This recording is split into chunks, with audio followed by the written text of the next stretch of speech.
Hey everybody, welcome to the Bob's Burgers After Show here on AfterBuzz TV, Season 7, Episode 20, Moms, Lies, and Videotape. It sounds a lot more scandalous than it actually is, and we'll be telling you what this episode is actually about and talking about all our thoughts and feelings on it in just a moment. You're tuning into the destination for TV superfan discussion, AfterBuzz TV. And now, let the buzz begin. Familiar with in-school suspension? The title does make sense. This is amazing. I love that there's just a clip of Bob's Burgers. This is from the previous episode. Oh man, I loved that in-school suspension episode. It was a good time. Guys, we're not actually going to talk about Bob's Burgers. We're just going to sit here and watch last week's episode. And we'll just do like a watch along and react. That's what you guys came here for today, that's what you're right? here for. Yep. Hey guys, musical snafus aside. This is the Bob's Burgers After Show. Here we are talking about the penultimate episode of this season of Bob's Burgers. Great word. I know. The ultimate episode. It's not ultimate. The season finale is like 2 weeks from now. Yeah. I know. But the 20th episode. But yeah, this is the 20th episode. And here we are. Let's do this thing. Thanks for being here with us. Exactly. Allow me to introduce all the wonderful people in this room this evening. Alexis Torres. Hi guys, I'm back. You guys can find me all over the interwebs at atorres890. Andrew Mena. I'm Andrew Mena. Go ahead and search for me on Twitter at Andrew Mena, or just Google me. And I'm Emma Fyffe. I can also be Googled and generally found at my name, which is Emma Fyffe, as previously stated. Emma, I have a question. Yes. Have you ever said that you're Emma Fyffe for Emma Life? Emma Life. Actually, Emma Fyffe for Emma Life. Yeah, I just really like that, and I don't. You know, I wanted to say it to you. actually, there is now somebody made a graphic of me that says Fyffe Life. Fyffe Life? Yeah. I love it. Yeah. Do you have a shirt yet? It may possibly be available soon in the Fyffe store? No, in the Schmoes No Tea Public Show. I was going to say, is there a Fyffe store? It's technically a Schmoedown logo. Okay. So, yeah. Yeah. Fyffe I Life? will totally rock a Fyffe Yeah. Life shirt. Yeah, there was You tweet us when those are available. You know, there was a very Yeah. positive reaction. Hold on, I want to give the artist credit. I just have to Fyffe look it up Life? on my Yeah. phone, No, seriously, that's on my Twitter amazing. because it's really great. Yeah, next time you tweet that, you tag she's us. at Need it. it's at Janine Debean on Twitter. Janine Made this Debean. What a great wonderful username. I'm writing made you this down, Janine. wonderful logo of me, and I am holding a microphone and it says Fyffe Life. So Yes. Love it. I look Need forward it. to having my own face on a t-shirt. Yes. Necessary. Love it. Very, very necessary.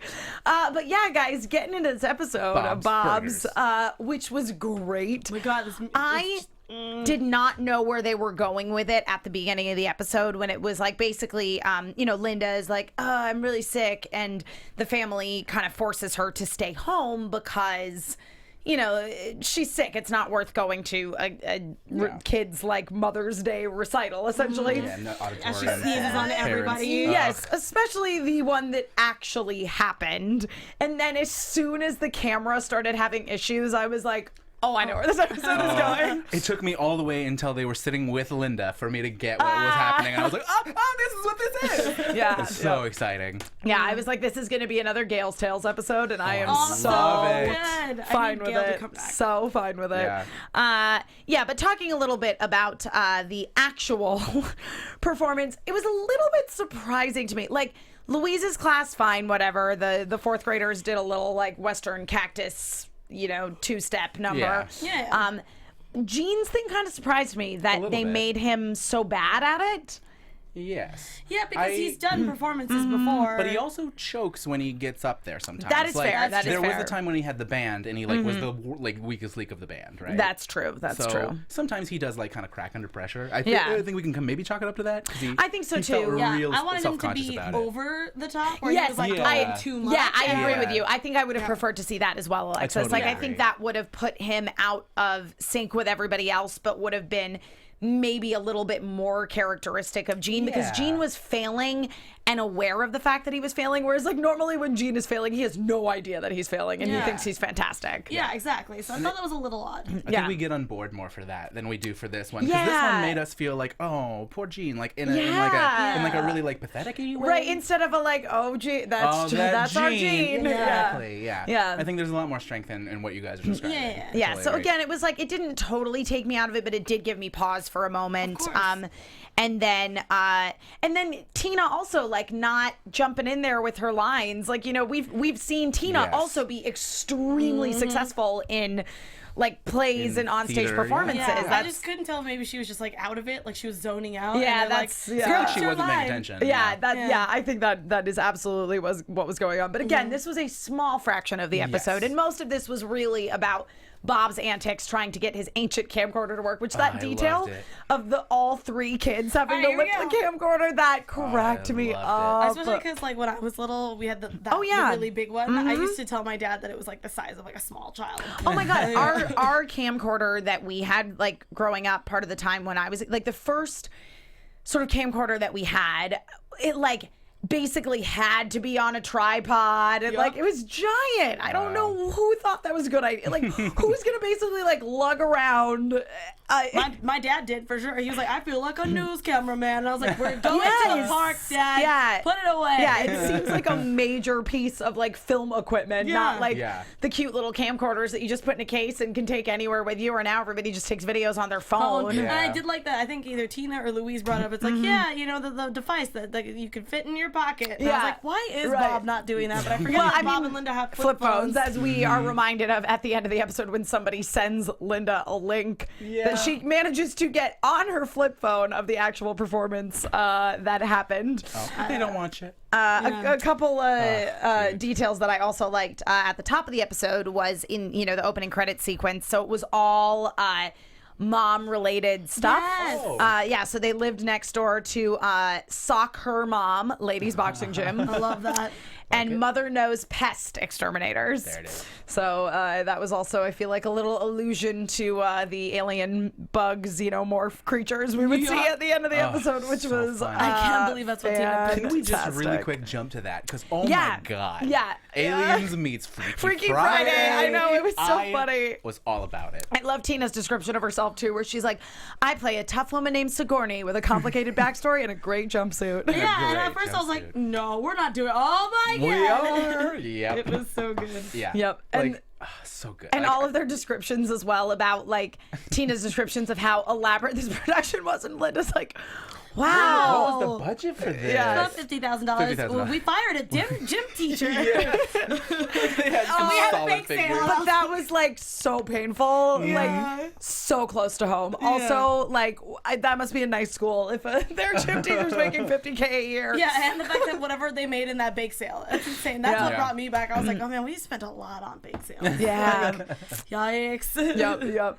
I loved that the alien queen was Jocelyn. Oh, me too. And the fact that it's like a little cutout for somebody's face just to be like, hey, Tina. Like, it was just adorable. And I love that they did their little switch. Like, they like jumped out and she had the wig. And that wig was fine. I love the little detail of all of the little stagehands running out to get chairs and stuff. I've always been that stagehand, all in black, running around. Yeah, it was, I mean, to me, like that, like the performance of Tina's show, it was so like, this is how you would actually pull this off. You would have like an alien queen puppet that is controlled by a few different people, some of whom are on the bottom, some of whom are up doing the marionette kind of stuff. Like it was so legit. It was super legit. It was like really well researched. I mean, I love it a lot. It was the same with even Louise's ones where they had all the sugar glass where they're sitting there throwing it around. I love that too. Because I always loved as a kid just being like, oh, I get to hit you over the head with a bottle. I just love the line in that one.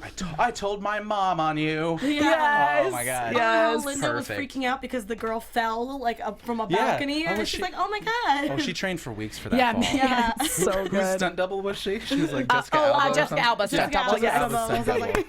Yes. Now she's Jessica Alba's stunt double. Amazing. So fantastic.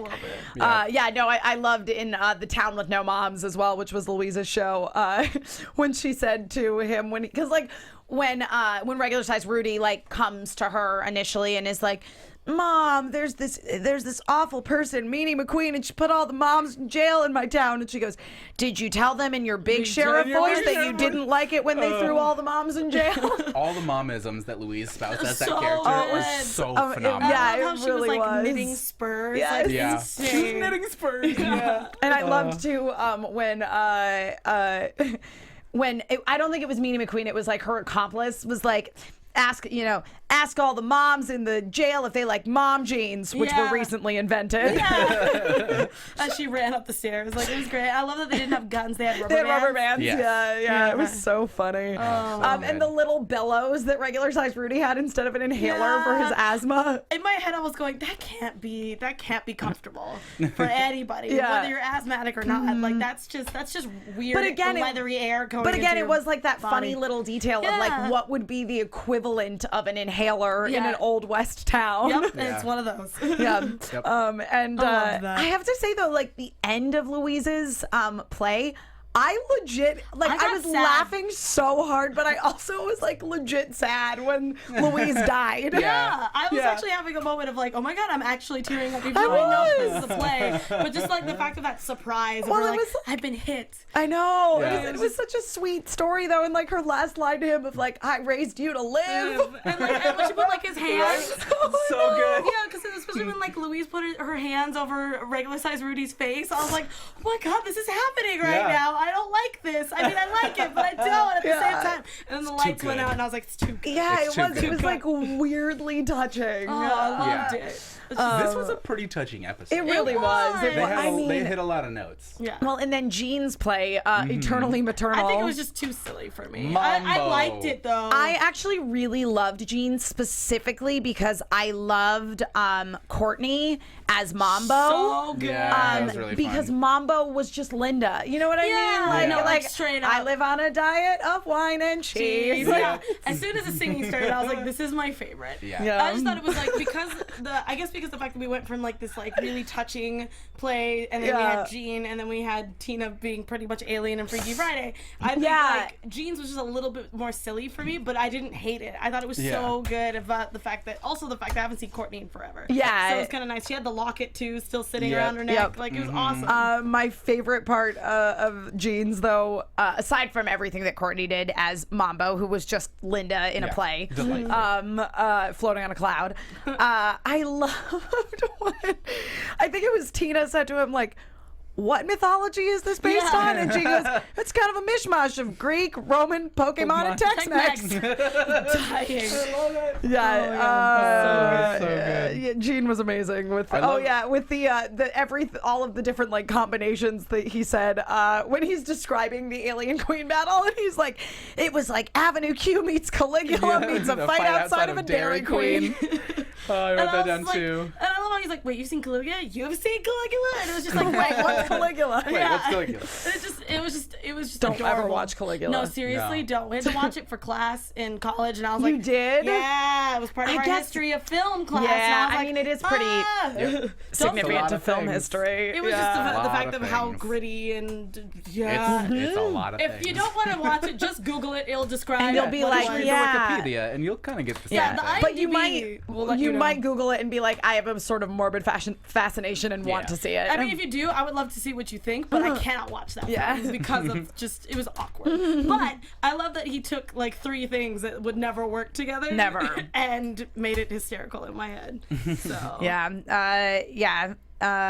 yeah, the Eternally Maternal, and like the lesson was basically like, you don't need the staff of creation. You just need to believe. But I also love that he got audience participation with the armpit farts. That was great. I enjoyed every minute. I know. I'm like trying to think what I would what his show was sort of like a Godspell kind of situation, but like with a happier ending. I mean. Children of Eden sort of thing. Yeah, like the first act of Children of Eden, the like creation story. And then we just cut it off right there. Yep, no, definitely. That was great. And then we already talked a fair amount about Tina's story. When that body switch happened, though, I was amazed and excited and slightly confused, but in a good way. It was so funny because I loved that she like was starting with the alien story, and what I particularly enjoyed about Tina's was it felt like with Alien, she was like slowly remembering the details of the movie Alien, which she probably has not seen. But it's based on it's all based on hearsay, because it was like she had the scene when she first swapped with the Alien Queen, and she was like hanging out. She's like, "This is great," and then she's like, "Oh wait. Also, there are facehugger babies. They should probably be in this play too." You know what I mean? And then like, oh no, they want somebody. They need a human host to feed off of. Okay, I'll be right back. And like, and her being overwhelmed as a mom, like it was. And I love that like Jackie's like version of being an alien into a human, just like, oh my god, you guys think I'm cool, weird, right? Yeah. Just, like, let me stretch my human legs. Yes, yeah. She's like, I love human boys. They're so cute. They have so few teeth. Yeah, and I'm just like, oh god. Yeah, but it really did feel like somebody was trying to recall the details of a movie they'd probably just heard about and incorporate it into a story. Yeah, I couldn't tell if Tina actually did watch it and maybe like ran away because she thought it was too scary and was just like probably and just like decided I'm gonna just implement these weird memories and like make it work. But like, yeah, and I love how she's like, I'm gonna get into this thing and it's significant later, you know, as I move these boxes. Okay. Yeah. I love Oh that. yeah, that you'll remember I know that it. was so She's funny. like, yeah, you'll So remember cute. it as she's like moving the boxes, and I'm like, okay. I also love that the screen, because I know that especially now with Universal, how the screen was moving in the background as they're walking. Beautiful. Yeah, again, like the production value in Tina's imaginary show, like you could actually do that on stage, which is you'd need a big budget. You need but $50,000. $50,000. probably And more bake sale than money. $50,000. Especially for a Well, bake giant sale money too. alien puppet. don't forget the bake sale money. Yeah. Yeah, man, we had an Alien Queen puppet in the Alien vs Predator maze a couple years ago. We had it a couple years in a row, and it was Maybe that's what it was. pretty damn impressive. Tina went to Halloween Horror went Nights. into, and then went to that. It was like, oh my god, and then just kept that. Yeah, It's all but there coming were no predators in her story though. So Yeah. I mean, that really would have only made it better. You I know? think so. Next time. Like the boys became predators. Yeah, I in the think it would be sequel, really funny. there's gonna be predators. Oh, I loved Zeke's game over, man. Like from Oh my god! And also my favorite thing was because it was the in the actual performance that they were doing, it was like mothers and mother-like figure I love that. appreciation performance. Amazing. mothers and mother-like caregivers. Mother-like caregivers, Yeah. exactly. And then Zeke's like stepmoms, love you, Cheryl. And she's like, woo! I wrote that out too. Yeah, I was like, that was my favorite part, was Yeah. her just like wooing, and you could see her like turn to the side of like, woo, like in the background. Yep. good. It was. No, this was a really cute episode. It was really I delightful. love when the kids make up stories. Yeah. Me Yeah, too. this definitely did not disappoint. So then the question is, which kid had your favorite tale today? No, you can't make me pick. Louise. Yeah. Okay. That was real good for me. Tina. Okay. Absolutely. Okay. Tina. I'm also Yeah. Team I Louise. can't- Yeah. Yeah. I get saw it. something I about totally that. get it, you guys. Just like pulled at it the just- heartstrings, it got man. me. The Tina story broke my brain in the best way, Okay. and I gotta give it to Yeah. her. No, I was not expecting a Freaky Friday twist. me That was neither. great. Yeah. Yeah, I turned around and looked around the room and just like, is anyone else watching what? this? Is this for real? No, because that's incredible. Yeah, no, but again, just a great episode. All across the board, great way to Heck yeah. almost wrap up this Delightful. season. A tiny bit of something that I guess I'll classify under the news and gossip category, Yes. which is, you guys know there's a sweet Bob's Burgers album. Yes. If you were watching this on TV, there was actually a commercial. I know, for that's it what in between. reminded me of Good, it. I good, was like, good. oh yeah, the Bob's Burgers album, and it comes out May 12th. Ooh, that's coming right So up. just a few days away. So And yeah, excited. there's a whole box set where you can get it on disc and vinyl and digital download. awesome. And certainly you can get all of those individually as well. That's next Friday. Yeah. No. It's sooner it's than like- that. that's It's like- like Or this coming it's Friday? like Tuesday. or something. Yeah. Okay. Because today's what? Yeah, Today's the it's seventh. the So, yeah. 7th. So maybe it is Friday. It is Friday. This Friday. Yes, it is, because the 13th is Saturday. I know Sweet. for sure. Yeah. So this Friday Yeah, you you can guys. get yourself that Bob's Burgers album. I know Cruising I will be on getting that myself box. that Bob's Burgers Heck yeah, album. same here. yeah. And I sure hope that some of the songs from today's performances will be on it. So yeah. Oh my god. That pretty much Wraps it covers up, it. Anything yeah. else you guys want to mention? I love this episode. I think there was one line that I died during when Gene goes, steel drums, I want to say. Just that he's unsure about committing to steel drums in his performance. I just really loved. It was great. nice. Yeah. The whole Yeah. episode was great, though. No, I can't wait to see what they do for the finale. I'm very excited. Yeah. The finale does not air until May 21st, so we will not be back So another hiatus. until then. And it is called Paraders of the Lost Ark. So I'm in. So excited. Yep. I can't throw my pencil high enough. Parades, and Indiana Jones. Count me in. Super in. So, until next time, Alexis Torres, where can the people find you? Guys, you can find me all over the social medias at atorres890. Definitely check out all the shows I'm doing. I'll be with Emma tomorrow, and actually most of the rest of the week. Actually, we're doing shows together, and then also I'm on a new podcast that's going to be coming out in June. June 4th is when the launch happens. It's called TrendPunks.com. I'm doing cinema reviews, so movie reviews, and also my own podcast called Batteries Not Included, which is an adult podcast, which I'll get into. Hey! Andrew Mena. I'm Andrew Mena. You can find me on Twitter at Andrew Mena, on Instagram at the Andrew Mena, and if you Google me, I'll also show up. I'm doing a lot of stuff too. Come check it out. I also do a bunch of shows on here, so watch those. Do the things. And I'm Emma Fyffe. I can be found all over the internet wherever Emma Fyffes are sold at my name, EMMAFYFFE.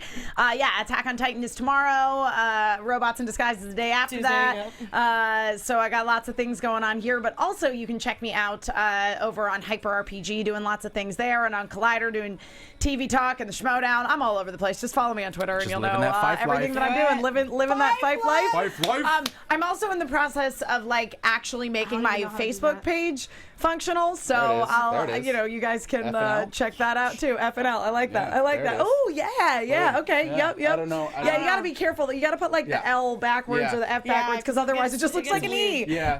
But it kind of works because Emma Fyffe. We'll figure it out together, you guys. We will. Thank you guys so much for watching. Again, we will be back on May 21st to talk about the season 7 finale. Until then, bye. Bye, guys. From executive producers Maria Menounos, Kevin Undergaro, Phil Svitek, and the entire AfterBuzz TV staff, we would like to thank you for listening to the AfterBuzz TV network. To watch or listen to other after shows and post comments or questions, be sure to visit AfterBuzzTV.com.